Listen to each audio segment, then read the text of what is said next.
दोस्त, अक्सर बच्चे हमसे पूछते हैं कि सर इंग्लिश स्पोकन में हम 3 वर्ड्स में अक्सर कंफ्यूज हो जाते हैं कि सर हम यूज का इस्तेमाल कब करेंगे, यूज टू प्लस वर्ब का पहला फॉर्म कब यूज होता है और यूज टू प्लस वर्ब का चौथा फॉर्म कब यूज होता है। तो गाइज आज की छोटे से वीडियो में हमेशा के लिए यूज टू प्लस वर्ब का पहला फॉर्म और यूज टू प्लस वर्ब का चौथा फॉर्म का हिंदी मीनिंग विद एग्जाम्पल्स बताने वाला है। तो आप कहीं चाहिए नहीं, बस 5 मिनट समय दीजिए और टोटल कंसेप्ट सीख के जाइए। So look on board. Guys सबसे पहला वर्ड हमारा है यूज। यूएससी यूज का मतलब होता है किसी चीज का उपयोग करना, यानी किसी चीज का उपयोग करना या इस्तेमाल करने के सेंस में हम यूज करते हैं सिंपल यूज शब्द का। Example, I use a pen, मैं एक कलम इस्तेमाल करता हूँ।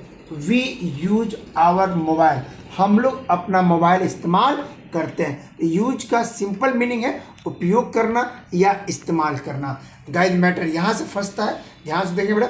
इसे कहेंगे यूज टू प्लस वर्ब का पहला फॉर्म।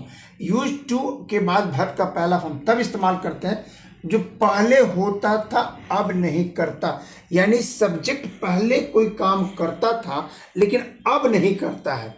पहले पास्ट में कोई चीज किया करता था उसे अब छोड़ चुका है, उसे बताने के लिए हम यूज टू प्लस वर्ब का पहले फॉर्म का इस्तेमाल करते हैं। एग्जांपल देखें guys, I use to play cricket, मतलब मैं क्रिकेट खेला करता था, यानी कि पहले हम क्रिकेट खेला करते थे लेकिन अब नहीं।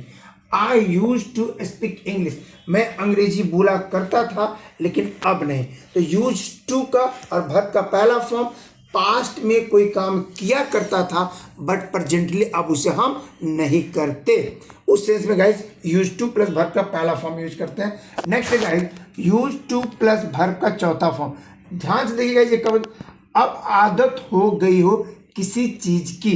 अब यानी कि यूज टू प्लस वर्ब का चौथा फॉर्म तब यूज करते हैं जब पास्ट में कोई चीज किया करते थे, अब वर्तमान में भी कर रहे हैं, यानी अब हमारी आदत बन गई। Means use two plus verb का चौथा फॉर्म पास्ट की हैबिट को बताने के लिए प्रयोग किया जाता है। और गाइस एक चीज हमेशा ध्यान रखिएगा, यूज टू प्लस वर्ब का चौथा फॉर्म तब यूज होगा उसके साथ हमेशा helping verb am is are का प्रयोग किया जाता है। यूज टू प्लस वर्ब के चौथे फॉर्म में हेल्पिंग वर्ब हमेशा एम इज आर का यूज किया जाएगा। So look on board. जैसे गाइस मैंने कहा मुझे क्रिकेट खेलने की आदत है, मीन्स पहले भी मैं खेलते आया हूं और आज भी मुझे क्रिकेट खेलने की आदत है। तो I am use to playing cricket, I am use to playing cricket means मुझे क्रिकेट खेलने की आदत है, जो पहले भी थी अब भी है। नेक्स्ट एग्जांपल मैंने देखा guys, he is use to taking tea, he is use to taking tea, उसे चाय पीने की आदत है, यानी वो पहले भी चाय पिया करता है था अब भी चाय पी रहा है। तो he is use to taking T.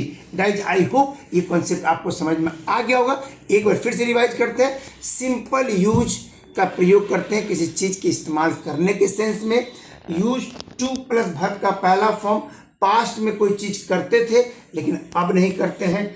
Use two plus verb का चौथा form helping verb am is are के साथ यूज करेंगे, पास्ट में कोई चीज किया करता था और अब भी कर रहे हैं, यानी पास्ट हैबिट बताने के लिए। तो आई होप गाइज कि आज के बाद अब आप कभी कंफ्यूज नहीं होंगे। यूज कब इस्तेमाल करना है, यूज टू प्लस वर्ब 1 कब यूज करना है और यूज टू प्लस वर्ब का चौथा फॉर्म कब यूज करना। आई होप गाइज ये कॉन्सेप्ट आपको अच्छी लगी हो। गाइज अगर ये वीडियो आपको थोड़ी सी भी इन्फॉर्मेटिव लगी हो तो like this video, share this video. अगर आप फेसबुक पर देख रहे हैं तो फॉलो दिस पेज और यूट्यूब पर देख रहे हैं तो प्लीज़ चैनल को सब्सक्राइब कर दीजिए, लाइक कर दीजिए, ताकि कोई भी वीडियो मैं जब अपलोड करूं तो उसका नोटिफिकेशन सबसे पहले आपको मिल जाए। और यहाँ तक आपने देखा इसके लिए बहुत बहुत शुक्रिया। और एक छोटी सी इल्तिजा आरज़ू, जाते जाते लाइक बटन को दबा दीजिए। Thank you, thanks for watching.